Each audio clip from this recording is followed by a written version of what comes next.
Alors, en effet. Alors, vous connaissez la fameuse histoire du type qui va chercher sa montre. Quelqu'un va le voir, on dit, mais où est-ce que vous cherchez? Qu'est-ce que vous cherchez? Vous cherchez ma montre? Vous l'avez perdue où? Vous êtes sûr que vous l'avez perdue là? Non, je l'ai pas perdue là, mais là c'est éclairé. À l'autre bout, je l'ai perdue, c'est pas éclairé, donc je regarde là où c'est éclairé.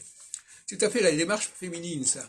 Hein, aller de l'inconnu vers le connu, et non pas de l'inconnu du connu vers l'inconnu.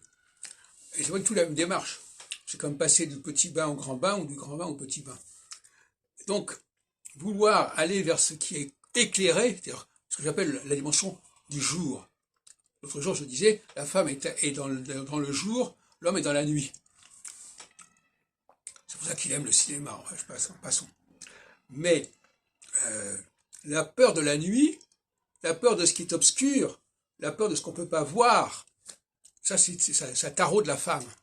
Alors que l'homme, lui, il peut être à l'aise dans cette nocturnité des choses. Oui.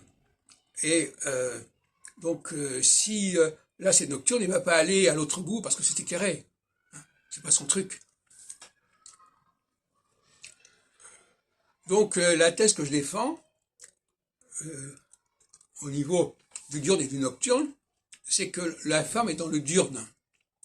Par exemple, la naissance, l'accouchement, c'est dans le diurne. C'est quelque chose qui sort du ventre, qui était donc caché, et qui sort.